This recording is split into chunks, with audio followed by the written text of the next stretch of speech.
Cyber police की जांच के दौरान सामने आया कि आरोपी लोगों को लालच देकर उनके नाम पर बैंक खाते खुलवाते थे। बाद में इन्हीं खातों को साइबर ठगों को किराए पर उपलब्ध कराया जाता था। ऑनलाइन ठगी से हासिल रकम पहले इन खातों में जमा की जाती थी और फिर अलग अलग खातों में ट्रांसफर कर नकद निकाल लिया जाता था, ताकि पैसों का असली स्रोत छिपाया जा सके। पुलिस ने उड़केश्वर थाना क्षेत्र के नरसाड़ा स्थित ठिकाने पर छापा मारकर उज्ज्वला राजगिरे, पठान उर्फ इरफान इकबाल शेख और आयुष रामटेको को गिरफ्तार किया है।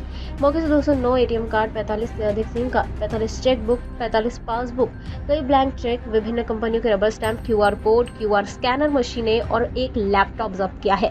हालांकि कार्रवाई की भनक लगते गिरोह का सरगना और कुछ अन्य आरोपी फरार हो गए। बरामद लैपटॉप और अन्य डिजिटल उपकरणों को फॉरेंसिक जांच के लिए भेजा गया है।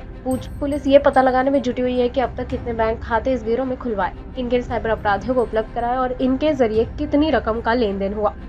शुरुआती जांच में इस रैकेट के कई राज्यों तक फैला होने की आशंका जताई जा रही है।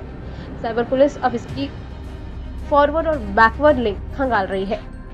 नागपुर साइबर पुलिस की इस कार्रवाई को साइबर अपराध के खिलाफ बड़ी सफलता माना जा रहा है। पुलिस का कहना है कि फरार आरोपियों की तलाश तेज कर दी गई है और जांच के दायरे में आने वाले सभी बैंक खातों और डिजिटल नेटवर्क की गहन पड़ताल की जा रही है। आने वाले दिनों में इस मामले में और भी बड़े खुलासे होने की संभावना जताई जा रही है।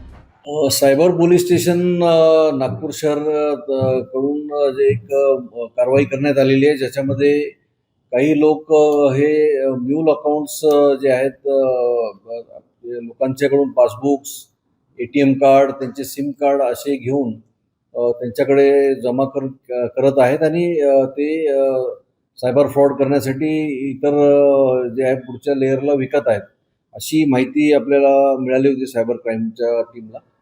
त्या आधारावर त्यांनी हुडकेश्वर पोलीस स्टेशनच्या हद्दीत एका घरात जे आहे छापा टाकला. रितसर कारवाई केल्यानंतर गुन्हा दाखल करण्यात आलेला आहे याच्यात चिटिंग आणि इतर सेक्शन्सच्या खाली. त्याप्रमाणे त्याच्याकडून अकाउंट ते विकत घ्यायचे. याच्यामध्ये वेगवेगळ्या कुठल्या कारणासाठी वापरण्यात आलेले आहेत आणि भविष्यात पण कुठे वापरणार होते याची माहिती घेण्याचं काम सुरू आहे. याच्यामध्ये सायबर फ्रॉडसाठी मुख्यतः हे अकाउंट्स वापरले गेल्याचे लक्षात आलेलं आहे. आणखी कुठल्याही चिटिंग किंवा पर्सनल कोणत्या तरी यूजसाठी वापरले असतील तर त्यासाठी जो आहे तपास करण्यात येत आहे. त्यांचे नाव आमच्याकडे निष्पन्न झालेले आहेत. वेगवेगळ्या राज्यात यांनी विकलेले आहेत किंवा त्यांचे हँडओव्हर केलेले आहेत आणि त्यांच्यासोबत त्यांचं काही ट्रान्झॅक्शन झालेलं आहे. तर तो सगळा जो आहे ट्रायल, मनी ट्रायल आणि तपासाचा ट्रायल आमचं बॅकवर्ड लिंक आणि फॉरवर्ड लिंक दोन्ही बाजूनी तपास करत आहोत. निश्चितच अशा प्रकारचे अकाउंट्स घेणारे वेगवेगळ्या ठिकाणी आहेत आणि त्याचे जे वेगवेगळे चॅनल्स असतात, डार्क वेब असेल किंवा कुठल्याही प्रकारचे आहेत, टेलिग्राम चॅनल आहे, असे अनेक साईट्समधून हे संपर्क साधतात आणि असे लोकांना आमिष दाखवून त्यांचे अकाउंट्स घेतात. तर नागरिकांना हेच आव्हान आहे, वेगवेगळ्या नागरिकांना असेल कुठल्याही प्रकारचे असे अकाउंट्स कोणीही वेगळ्या दुसऱ्या व्यक्तीला वापरण्यात देऊ नये, कारण याच्यामध्ये त्यांच्यावर सुद्धा कायदेशीर कारवाई होऊ शकते. त्यापैकी 4 जण पुरुष आहेत, 1 महिला आहे. त्यांना आता एक महिला आणि 2 पुरुष ताब्यात घेण्यात आलेले.